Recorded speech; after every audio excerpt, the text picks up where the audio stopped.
You're listening to the Cyberwire Network, powered by N2K.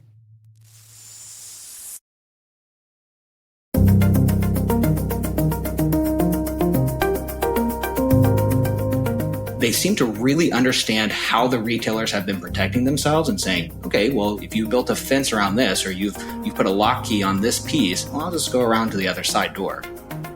Hello, everyone, and welcome to the CyberWire's Hacking Humans podcast, where each week we look behind the social engineering scams, phishing schemes, and criminal exploits that are making headlines and taking a heavy toll on organizations around the world. I'm Dave Bittner, and joining me is Joe Kerrigan from Harbor Labs and the Johns Hopkins University Information Security Institute. Hello, Joe. Hi, Dave. Got some good stories to share this week. And later in the show, a gentleman named Bennett. He is Chief Customer Officer at Signified. We're talking about their recent report about a fraud ring.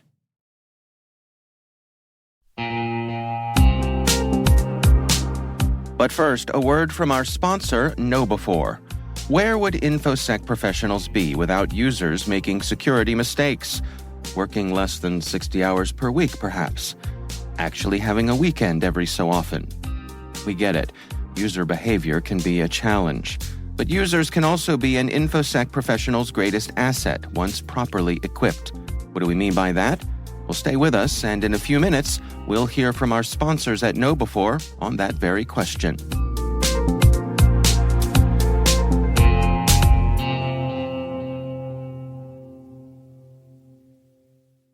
All right, Joe, before we dig into our stories this week, we've got a little bit of follow-up here. What do we got? We do. We have John, who writes in with a little story. He says, hi, Dave, Joe, and Jen, who is our executive producer. Yep. Yep. John wants to provide a little bit of background. He has a bachelor's degree in computer networking and information systems management, a master's degree in information security. He listens to our podcast every week and has for years.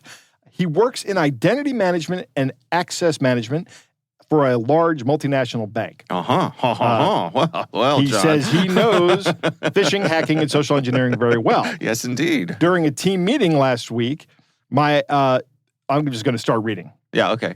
During a team meeting, my colleague told me that as part of a new rollout of multi-factor authentication, we would be receiving an email in the coming weeks to confirm our MFA setup to ensure that there's no interruption when the rollout goes live. Common, right? Yeah. When you start building these systems to be more secure, you're going to try to roll that out. Yeah. Today, I received an email saying, click here to confirm your MFA. Honestly, I was holding my daughter when the mail came in, and I was reading it. While I was reading it, she became fussy. I was amazed at how quickly the mail came after being told about it. So I thought I'd confirm my MFA and then put the baby down for a nap. I clicked the link and fortunately got saved by Firefox saying the link looks suspicious. Wow. I went and looked at the email again and realized that it was from a non-company address and had the time crunch statement of, you'll be locked out if you don't confirm by next week. I fortunately never put in my credentials, so I passed the test, more or less. But I got pretext by my colleague and went to ask him about it and if he knew about the test. Turns out that it was just a lucky timing of our CERT team conducting a test at the same time as the MFA rollout was planned. Thought I'd share that.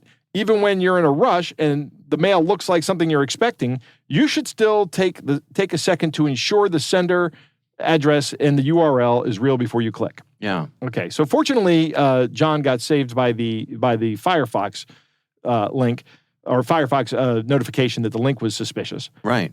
This was also from his CERT team, which is I don't know. This sounds like it might be business miscommunication. Right.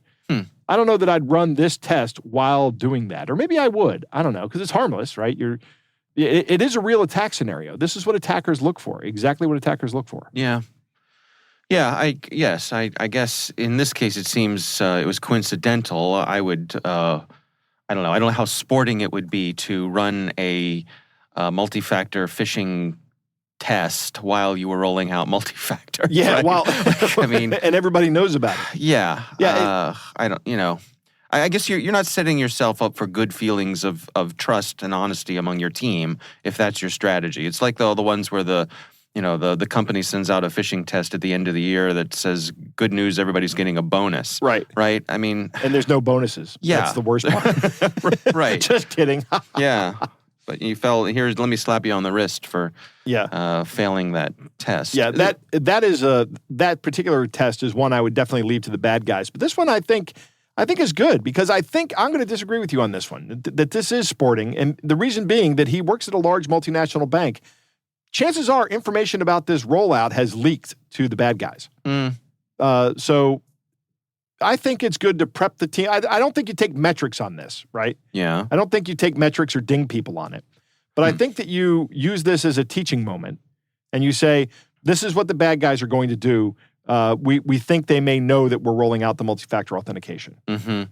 The other thing that I think is noteworthy here is that part of the reason that he went down the wrong path is that he was distracted by taking care of his young child. That is one of the things that Doctors Lee and DeBurra at the Information Security Institute did some research on in the past. And they found that, yes, being distracted does, in fact, make you more susceptible to a phishing attack. Yeah, absolutely. Absolutely. So, don't have young children. I'm going to disagree with that. They grow up so fast, Joe. Yes, but then they give you grandchildren, and it's wonderful. I was just saying to a friend of mine recently who has very young children, and they were, sort of as new parents do. They were asking, when does it end? When does it end? And I said the great thing is that not only there comes a time when you can say to them, "Go feed yourself." But there also comes a time when you can say, go get me some food. And they will bring you back some food. And this is a wonderful, wonderful thing. A good reason to have children. All right. Well, our thanks to John for sending that in to us. We do appreciate it. And, of course, we would love to hear from you. Our email address is hackinghumans@thecyberwire.com. All right, Joe, let's jump into our stories this week. Why don't you start things off for us here? Dave, again, I have two stories because they're both very short, which is a problem. When I go looking for these stories, I can't find a good long story that's involved. Okay, that's all right. I don't know why. But the first story comes from CNN, and I don't know why it's under politics. It should be under government, but it's by Sean Lingaz. I hope I'm saying that right. Mm-hmm. Scammers pose as tech support to hack employees of 2 agencies last year. Government agencies. Government agencies. Okay. And the story doesn't say which agencies they are, but they are federal employees of government agencies, of civilian government agencies.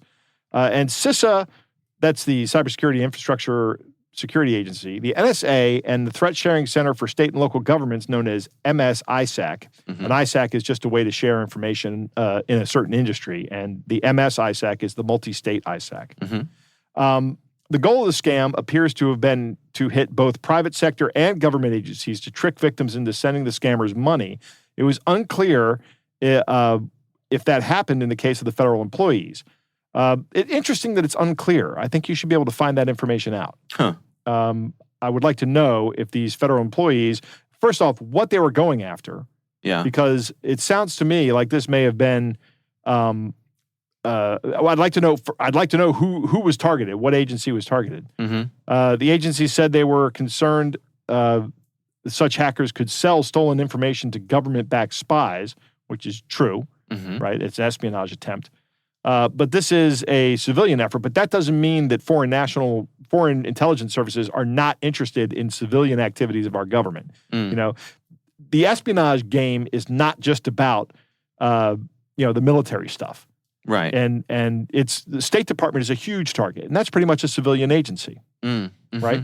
Or a civilian department. It's not an agency, it's a department. But they were coming in by saying, hey, I'm with tech support, give me a call. And these guys called them. Right. So, and then they were told to go to a malicious site and download some software. So bad news all around. Yeah, absolutely. What's the other one? The other one is more of a personal story. And it comes from People Magazine, from Anna Kaplan. Okay. And the headline of the story is, 36-year-old woman accused of romance scam to swindle $2.8 million from elderly Holocaust survivor. Wow. What? I have a sentence in my head right now. I'm not going to say it. Okay, good. But it was on the nature of the character of this person. Okay. This person's name is Peaches Sturgo. She is from Florida. And how did she find this guy? Well, she went on a dating app and connected with him on the dating app. And then she said, hey, by the way, I've got a large sum of money that I've won from a lawsuit from a car accident. But my attorneys won't release the funds to me because I owe them money. Right? And she talks this guy into giving her $27,000. Wow. On the first go, or $25,000 on the first round. This was back in May of 2017. Got my numbers mixed up there, Dave. Okay. It continues. She continues on to essentially get almost monthly checks, often in increments of $50,000 from this poor guy. Wow. She has essentially drained this guy's bank account, and he is now having to move out of his apartment in New York City. Oh, it's terrible. Yeah. Terrible what they've done. I hope they can recover some of this because naturally when you're a human being that does this kind of thing, you're going to go out and spend frivolously. And this woman is no exception. She had a laugh. The indictment says she lived a life of luxury with the millions she received from the fraud. She bought a home in a gated community, a condominium, a boat, numerous cars, including a Corvette and a Suburban rather.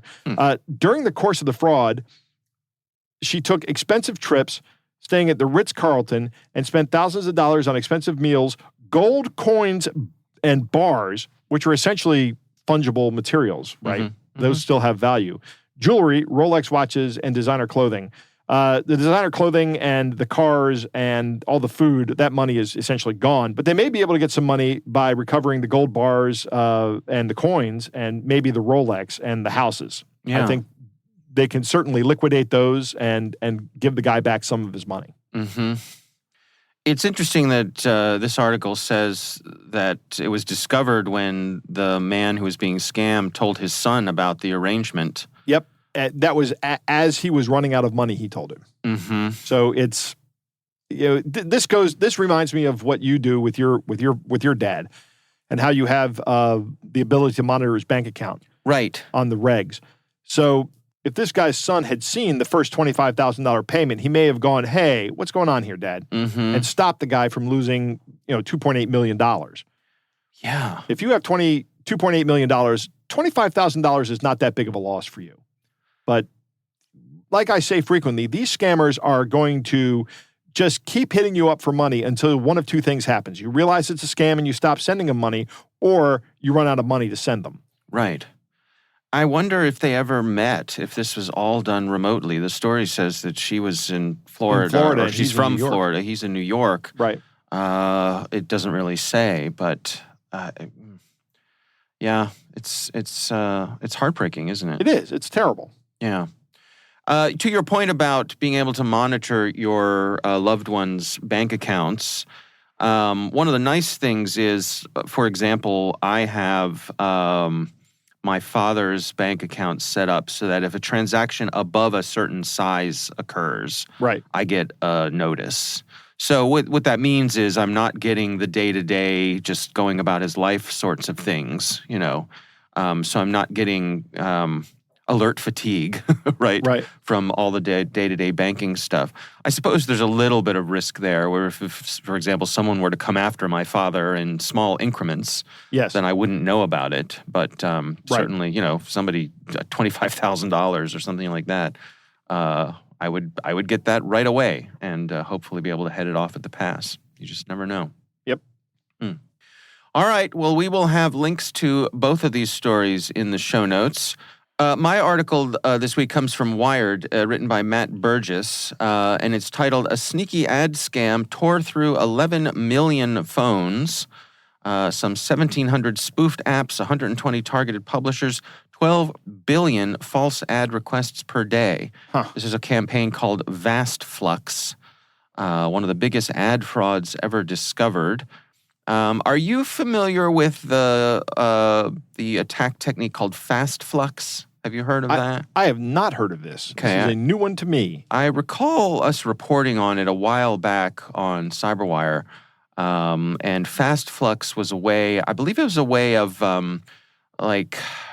obfuscating IP addresses. So it would appear as though your requests, your interactions were coming from a broad array of IP addresses rather than a single one. And that cuts down on the ability for your actions to be detected. I see. So the researchers are calling this vast flux, and it's a play on the name fast flux, which is the part of the type of attack that they're using here. Right. So let me back up here and just sort of describe what's going on. As we know, we live in this online app economy and this online advertising economy. So if you or I or anybody goes onto a website or a Google search or pretty much anything we do that has ads these days online, and these days that's most things. Right. When you log on to a site, quite often there's a bidding process that takes place among the ad companies to put their ad in front of you. And part of that is based on the information they have about you, where you're located, the demographic information they have about you, all that kind of stuff. So what these bad actors were doing was they were actually purchasing ad space with legitimate ad networks, but in their ads, they were inserting bad code. I believe it was Java code. I can't remember if it was Java or JavaScript. Let me see if I can get it here. Probably JavaScript. Yes. They were inserting malicious JavaScript code. And what it would do is display multiple ads that were stacked up on top of each other. I see. So you would only see, as the user, you would only see the topmost ad. Right. But this could stack up to 25 ads underneath. I see. And they would get credit and get paid for showing you 25 ads. For showing all of those ads. After only showing one. Correct. So they'd pay for one placement, but collect on the placement of 25 ads. I see. This is bad for the user because it'll drain your phone battery faster as it processes all of these ads. These ads tend to be processor intensive. Okay. I'm not sure I care that much about that, but and in fact, as a user, you probably wouldn't. Right. It doesn't seem like they're going after the user as their victim here. Right. This is a front end ad broker, right, or ad seller, and what they're doing is they're saying to all these different back end engines like Google and Amazon and Trade Desk, all these different back end people, they're going, we'll show you an ad, or we'll show an ad, one of your ads. Right. And they're not showing the ad to the user, but they're collecting the money from these companies. Right. Right. All right. So they were doing 12 billion ad requests per day. Right. That's a lot. That's a lot. Yeah. It's also interesting that they were primarily hitting iOS devices, which I think we tend to think that most of this stuff happens on the Android side just because it's a little less of a walled garden. I wonder why they were hitting iOS devices, because it's just HTML and JavaScript. I mean, it's simple enough to do. Yeah. But don't know. I wonder if they're taking that market because those people demand, if you're on an iOS device, do you command a higher price as an advertisee, as someone to get shown an ad to? You do, yes. Yeah. I believe in general you do. That's probably why they targeted iPhone users. Yeah, that makes iOS sense. Users. This article says that they believe they hit about 11 million devices. And then again, the device owners really wouldn't have known this was going on. It wasn't infecting their device. It was just sort of taking advantage of their device to run this scam. So these researchers reached out to the ad companies and let them be aware of it. They've done their best to shut it down, and evidently, for now, this vast flux campaign has been stopped. It'll be back. And the reason I say it'll be back is because this is very difficult to detect. Yeah. Because if you think about this, they're selling their ads, or they're selling ad space to a whole bunch of different buyers. Mm-hmm. And if I sell that, if I say there might be 25 buyers they're selling to, and they're saying to everybody, congratulations, you won the auction. Now give me my money. Right. And that's how this works. The user never sees it. The only way to check it is to have a researcher analyze the HTML of every web page on the internet and find out if anybody is doing this. Well, I place some of the responsibility on the ad networks in that they should be doing a better job of taking a look at this JavaScript code that's coming through that's passing through their systems. Don't you think? Yeah, I mean, I don't know which advertiser. I mean, these guys are front end, right? No, I think no. They're buying space through ad brokers to place these ads that contain the JavaScript. So they're middleware. Yeah. Okay. Yeah, I see. So you're saying that the front end guys should be watching this a little bit closer. Correct. Yeah, right. That is who bears the responsibility for this. Yeah. At least for catching it. Right. There's to me there's a shortcoming there. The defensive responsibility. Mm-hmm. Yeah. The offensive responsibility always lies with the bad guy. Right. And I want to make that clear. I'm not blaming the victim here. Yeah. I wonder too if there's anything on the OS side. For iOS and Android, if there's anything that they could be doing to look out for this sort of behavior. I suppose these ads are kind of self-contained and, and anything you do to stop this could also break it, but... Right. I mean, it's the thing is that it's really not it's a web developer or a web browser developer that you're talking about here. That's who you're, and in the case of iOS, that it's only Apple. Right. Right? With WebKit, is that what it's called? Yeah. And in the case of Android, it could be anybody. Mm-hmm. So, I have 3 browsers on my phone. I have the DuckDuckGo browser, I have Mozilla, and I have the default Chrome browser, which I almost never use. Mm-hmm. So, who's going? I think you will see something like this in the Chrome browser because that's owned by Google, and they are one of the people that are probably victimized by this. Yeah. So, yeah, I think you might see things coming out of Chrome in this. Yeah. All right. Well, we will have a link to that story in the show notes. Again, we would love to hear from you. Our email address is hackinghumans@thecyberwire.com. All right, Joe, it is time to move on to our catch of the day.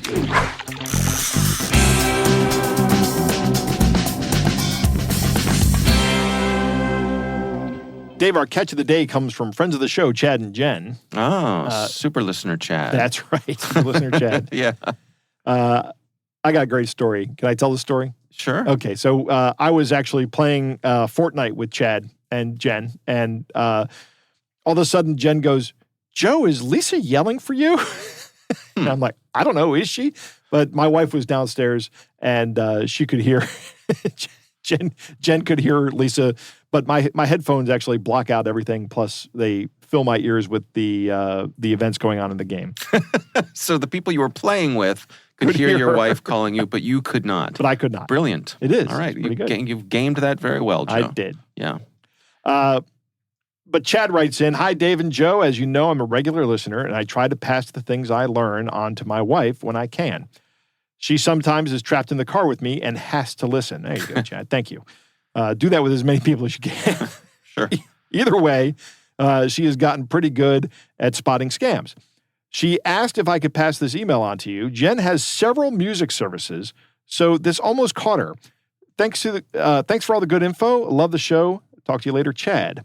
So this is an email that Jen received. It's called Renewal Details. Mm-hmm. So Dave, why don't you go ahead and read this email? It says, Renewal Details. It's all caps, so they're yelling. And 2 exclamation points, That's not right. one. So very exciting. Yes. Thank you for your payment of $141.34. Music Lover, Jen's email address. Thank you for subscribing iTunes iMusic application. The annual renewal fee of your plan upon expiration of your contract will be invoiced based on the information on your registered details with us. We are happy for you. For the day of consumption, a full 1-year, 12-month subscription. For the day of consumption? Yeah, total amount paid, $141.34. You will not be charged for your complimentary trial. Once it ends, your subscription will renew at $141.34 unless you cancel by Tuesday, January 17th, 2023. Enjoy listening to iMusic with your family and friends and groove on all kinds of music of your choice. In case you are dissatisfied or do not want to continue with this subscription or cancellation, please reach us to our help desk team at 1-800 within a 24-hour period to stop it. If you do not subscribe to the iMusic in-app services, then simply reach out to our help desk team to cancel. Thanks, the App Store team. Now, the phone number is separated by a bunch of dots, like periods. Right. To get through the spam filter, which apparently it did very effectively. Dave, is iTunes iMusic a product? Is that actually a thing? iTunes iMusic. iMusic is... There's Apple Music. Right. There's no iMusic. Okay. I didn't think so. But I could see how people could be confused with or tricked by this because Apple does tend to put I in front of everything. They do indeed. Yeah. iPod, iPad, iTunes. So this is interesting, and this kind of dovetails in with our message from John earlier. Yeah. That this comes into Jen as something that would be, she would be expecting. Right? Because she listens to multiple music services. Now, I will confess that at one point in time, I actually had 2 music services. I had Amazon Music and Spotify. But How decadent. Huh? How decadent. How decadent of me, right? I canceled the Amazon Music because I noticed I'm never using this, and that's just $8 to help Jeff Bezos play rocket ship. So, okay. I'm going to cancel it and just stick with Spotify, which I have the family account on so that my wife and kids can all listen to it. Right. So this email comes to her, and it fits with what she would expect. But fortunately, she spotted it as a scam, probably because of the terrible grammar in this one. This is an attempt to get you to call the number and then give them access to your PC. Yeah. So or your credit card or your who knows credit card, what. yeah. Right. Because they, even if you they could say, "Oh gosh, well, in order to process your refund, we need your credit card number." Right. Right. And off you go. Yep. I want to get a burner phone. Just to call these guys, just call these numbers and see what happens. But I don't want to use my regular phone because I don't want them calling me back on that number. Yeah. Couldn't you get a Google Voice account? That would work. Yeah. All right. Well, our thanks to Chad and Jen for sending this in to us. We do appreciate it. Once again, you can email us. It's hackinghumans@thecyberwire.com.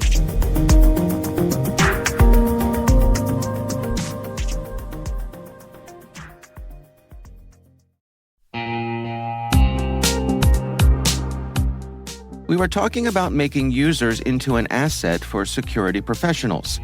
Simply put, users want to do the right thing. They're often just lacking the knowledge to do so. That's one of the reasons KnowBe4 has released Security Coach, a real-time security coaching tool that takes alerts from your existing security stack and sends immediate coaching to users who've taken risky actions. For example, imagine a user has visited a high-risk website or tried to open a document containing malware.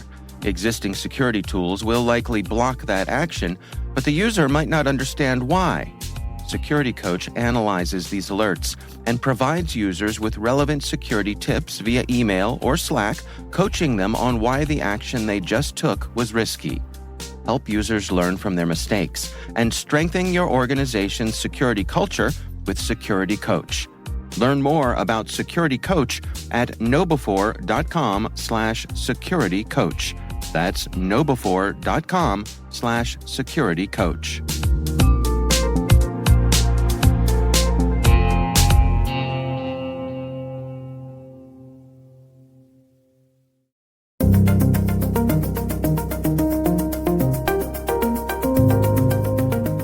Joe, I recently had the pleasure of speaking with a gentleman who goes by the name of Bennett, just a single name like Madonna or Cher. Or Foster from Zero Fox. Right.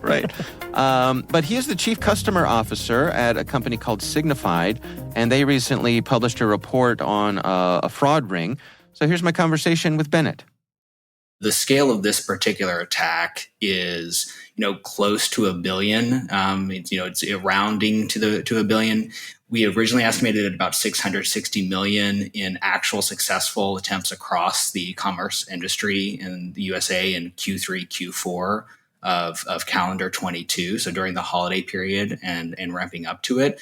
So that size is pretty eye-popping. And so that's a big reason that we wanted to share our learnings of this to help the broader, InfoSec community understand what this meant and how to maybe address it. Well, can you describe to us what's going on here? What exactly is this fraud? Yeah, it's really interesting because it's not super novel in the worldwide scope of fraudulent attempts in payments or e-commerce or consumer facing financial instruments, but it is relatively unique targeting the United States of America and specifically consumer deliveries related there up into the holiday season. So Signified operates worldwide, and we've seen these kind of attacks in a couple other places in Latin America, especially. We've seen these kind of brute force attacks. And then in the United States, we've seen them before at much larger order values for things like gold or cryptocurrency, things that are closer to fiat currency. And so a couple things that really made us drawn to this were that it was targeting kind of our e-commerce merchants, the kind of our bread and butter where we started, and using very focused, deliberate, and broad-based attacks that are at the, call it, very boring $200 average order value. Think AirPods, right? From that perspective, something that people want to buy for the holidays, you want to receive as a gift. You as a consumer are shopping for a deal online. You're like, man, inflation's really high. I want to try to get a good deal. I find a site that has good reviews. They have a 25% off on the latest model. Apple's not offering any discounts directly on that model. How can this be? But the reviews are so good. All right, I as a consumer am going to buy that. The fraudsters take that order. They go use stolen financial information. They buy that from a legitimate retailer with that stolen financial information from a irrelevant third-party member who's going to file the chargeback eventually. And then the original consumer who wants that 25% off receives actual AirPods, and the fraudsters pocket the profit from that.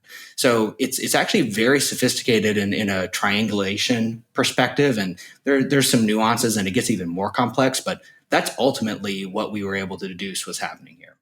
And who ultimately loses out here? Is it the merchants that the fraudsters are buying the product from that eventually get that charge back? That's exactly correct. So in a card not present environment, the onus for protecting against fraudulent financial instruments usually falls on the retailer, depending on the payment instrument type.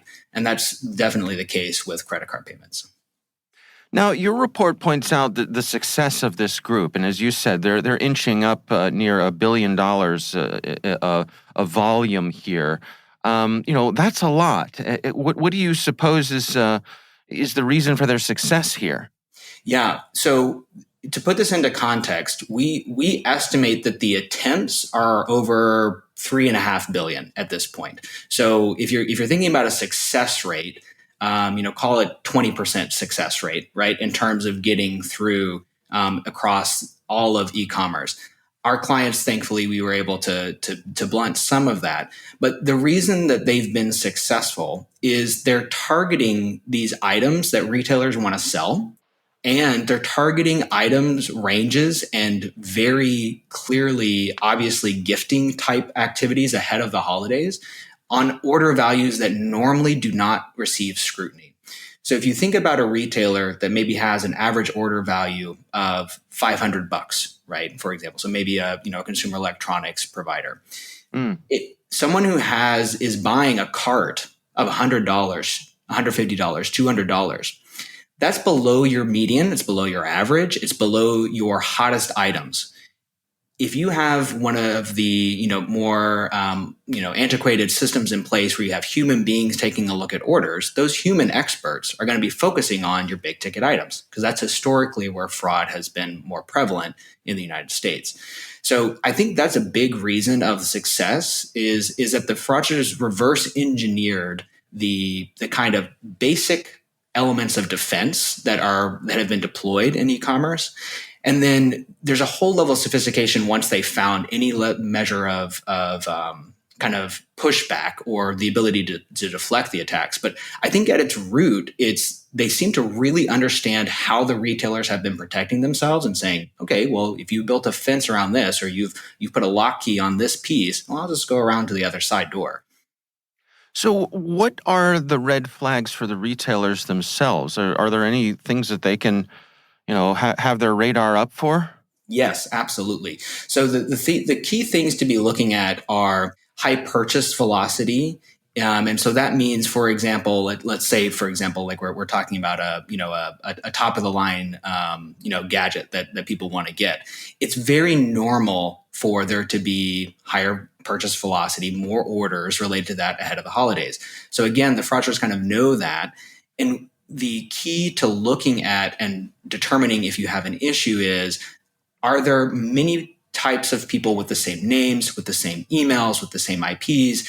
You need to take a look at kind of a holistic graph of the types of orders that are coming in and saying, gosh, we didn't used to get so many orders going to Portland, but now the Portland orders are up 10,000%. Portland is a known reshipper hub, for example. So there's all kinds of things like that where you can slice and dice the data, regardless of the type of systems you have, and say, okay, all right, this piece of my business has really dramatically changed. Let's take a look at that. As soon as the fraudsters developed any sense that the retailers were pushing back and blocking their orders, they would kind of up level the agents on their side that were targeting that site, and they'd start little things like address manipulation, or they change things like purposely trying to confuse and bypass the security systems that would come in place. So I think one other is, stepping back a little bit, the United States has not really faced a kind of brute force, broad-based attack like this, where there are human beings that are trained on what to do in, let's call it a call center, right, that have been organized and trained on, hey, this particular site will allow you to address, manipulate kind of the delivery address in a way that will confuse its fraud systems and allow the order to go through. Here are the 10 ways that you should try that. Go through this playbook. And just as a customer service agent, might legitimately have a playbook and a flow chart to go through, that has been built by people who know what they're doing and then given to an army of human beings and said, okay, when you encounter this resistance, go to flowchart 2B and execute this playbook. Okay, report back on whether or not that's successful or not. Okay, rinse and repeat. So I think that the key is, as soon as the retailers identify kind of this larger amount of orders with kind of any abnormal elements related to them, followed by chargebacks, you need to raise the kind of the gates up and really start paying more attention to those orders. The fraudsters seem very focused, because they are ultimately selling it to end consumers, on particular products that are selling very well. So we've seen a lot of people who may not have the most sophisticated defenses be somewhat helpful in deflecting this attack by targeting their highest value items. That's the exact dangerous thing to do when you're trying to make sales. So there's obviously a balancing act there, but that's kind of the success that we've seen. Is it fair to say that one of the weak links in this chain here is the credit card companies themselves? That seems to me that's really the main thing that's being exploited here. Well, you could say that the financial instrument itself, right, is kind of the root cause. It is a necessary but not sufficient condition, I think. And here's my point on that. If someone has compromised a credit card and all they've compromised is a credit card, the credit card company actually, it's fairly easy to stop that after maybe the first, second attempt, right? So here's what we're finding, though. This fraud ring is much more sophisticated, where they don't just have the financial instrument. They know the emails, they know the passwords, they know the addresses. Depending on the order size, they might be using, for example, houses that have recently sold that they know don't have anybody at, where they can open a credit facility and then also confirm that information, and then have that house become a place where mules can go to pick up the orders themselves to then get to the end consumer. So the level of sophistication is going much beyond just the payment instrument itself. So I hear you. It's like, gosh, if the payment instrument were more secure, would that help? It would, of course. Yes, I'm not going to say that it's not.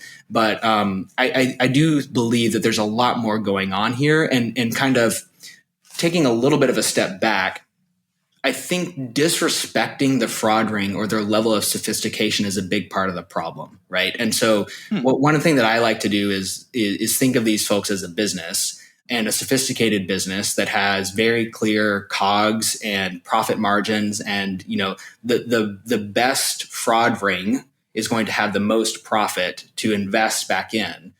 I kind of look at it a little bit more holistically personally, but you're absolutely right, of course. Yes, in many ways, yes, the credit card companies or whatever payment instrument could be offering a more secure payment instrument.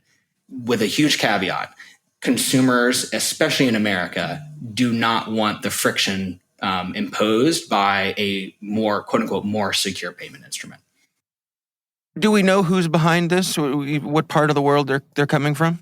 Absolutely, yeah. So this particular very sophisticated fraud ring is based in Southeast Asia, and I note that I believe, based on the information that we have and that many of our colleagues in the industry have, is that this is kind of a very well coordinated.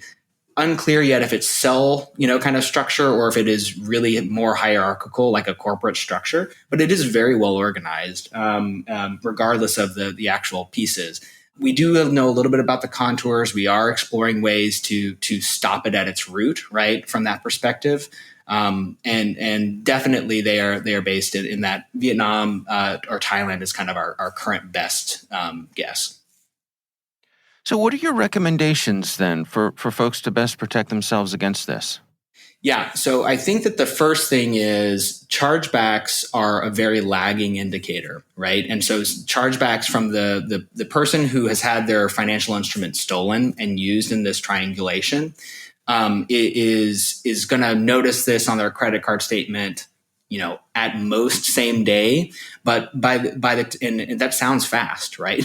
But because this is a brute force attack, we're talking about literal hundreds of orders being placed within hours, right? That's how you get to these really large numbers. And with same day shipping or, release before holidays and that pressure to get the goods out the door, what we're finding is that, hours is too long. Right. So chargebacks is too late. So I think that there really needs to be either a very excellent team with excellent tools that is, kind of constantly monitoring fluctuations in traffic patterns and kind of sorting like, hey, yes, is this 10,000% increase to Miami a problem or not? Or is that sale just happened to be really, successful? Those types of questions are very hard to answer in real time. So I suggest adopting technology. Machine learning in the space obviously works. Something that can sift through the signal and noise and make sure that you're focusing on the right things, at least if it's not making the decisions for you.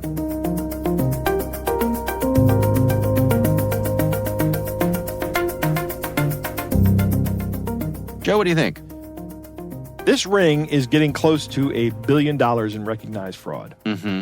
Dave, do you think that Signify has found all of the fraud in this? Highly unlikely. Highly unlikely. I think these guys may have gotten away with more than $1 billion. Yeah. Interesting that it's really not novel techniques. This reminds me very much of the scam that we were talking about in Pakistan with the Amazon opening up services in Pakistan. Right. I think this is the same kind of thing. You remember how we were terribly confused by that? Yeah. We had a listener write in and tell us about it, and it sounds almost exactly like what Bennett's describing here. Huh. Interesting that they're not really novel techniques, right? Yeah. They're just using I like that Bennett describes this as a brute force attack. Mm-hmm. That's what it is. They're just trying things until it works. And I often say, my favorite kind of force is brute force, right? It's remarkably effective, and it shouldn't be as remarkably effective in a lot of things. But here, I don't know how you defend against it without using techniques that Bennett is describing, which is like artificial intelligence and buying a product and helping, or because you're trying to sell things, mm-hmm. right? You're trying to make that happen. And as the victim organization here, you would lose out. And if these guys target your organization to find a vulnerability, you could lose big. Mm-hmm. Yeah, absolutely. Interesting that in the U.S. these guys are going for more fungible things like gold bars and things like that. Mm-hmm. I think that's really fascinating. What makes it okay to do that in the U.S. but not Latin America? Is it because the U.S. has a higher, per capita income? That when someone sends a gold bar to a house in, let's say, Portland, Oregon, which is where he was talking about there being a lot of reshipping around the area, that's less suspicious than somebody in Ecuador ordering one? Maybe. I don't know. I'd like to know why that is the case. I think and that's why it's fascinating, because it poses a question to me. I wonder if it could be as simple as the proliferation of cash for gold shops all over. It's easy to turn around. It's easy to launder gold. Yeah, that's a good point, Dave. It might be because we have those cash for gold shops around here, and those things don't exist in other countries. Yeah. Same with payday loans. I don't know if payday loans exist in other countries, but we have them all over the place here. And they are terrible, terrible organizations.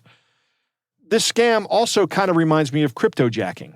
In cryptojacking, I install some malware on somebody's computer that does all the crypto mining for me, and it costs them money to do that for me. So it's like changing the business model to an all profit business model. Here, they don't make it all profit because they are a large organization and they have to pay people. But they do eliminate the cost of goods sold. Totally eliminate it. Yeah. They're essentially fencing stolen goods is what's going on here. Right. They attempted over $3 billion, and they take home almost $1 billion in business. So that means they have like a 33% success rate with every one of these orders they place. So when they get a customer order in, they have to try 3 times to get that order fulfilled at no cost other than the time and effort it takes to do it. And it pays off. Right. These guys are very adaptive. They have that reshipping operation that he talks about. Yeah. That involves a lot of legwork here in the U.S. Right. If this ring is being operated out of Southeast Asia, they still have some operations here in the U.S. And I think those operations are susceptible to law enforcement. Yeah. And it would be interesting to have the federal authorities involved in this, find a couple of these people. If you're just a porch pirate and the FBI arrests you, I can imagine that being a very terrifying situation. It's a bad day. Right, it's a bad day. Right. You're expecting to interact with local law enforcement, and next thing is somebody taking you to an airport and putting you on a plane to fly you to Washington in custody. That would be very intimidating. But I'm not all for the intimidation of by law enforcement. I don't want to say that I'm doing that. But at the same point in time, these guys are running a huge operation that's damaging businesses, particularly in the U.S. Yeah. Finally, the last thing I want to say is that chargebacks are slow. By the time you get notification that a chargeback has happened, that order has not only shipped, but it is shipped to the first place that it was going to get shipped to, then picked up by a porch pirate, repackaged, shipped out to the customer. The customer has had it probably for at least 2 weeks before you even see that the chargeback has occurred. Yeah, as a fraudulent charge. So it's not a really good indicator. You're going to have to do something more on this. Yeah, and that is noticing these trends. Or accept the loss. I don't know. Maybe you accept the risk. I don't think that's a good example, because I think it sounds like once these guys find out that you're vulnerable to this kind of attack, they just keep doing it. Right. Kill the goose that lays the golden egg. Right. Yeah. All right. Well, our thanks to Bennett for taking the time for us. Again, he is the Chief Customer Officer at Signified, and we do appreciate him taking the time for us.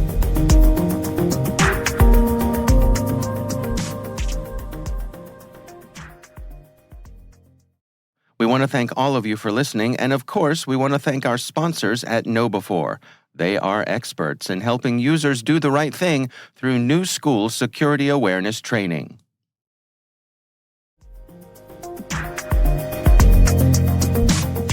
That is our show. We want to thank all of you for listening. Our thanks to Harbor Labs and the Johns Hopkins University Information Security Institute for their participation. You can learn more at harborlabs.com and isi.jhu.edu. The Hacking Humans podcast is proudly produced in Maryland at the startup studios of Data Tribe, where they're co-building the next generation of cybersecurity teams and technologies. Our senior producer is Jennifer Iben. Our executive editor is Peter Kilpie. I'm Dave Bittner. And I'm Joe Kerrigan. Thanks for listening.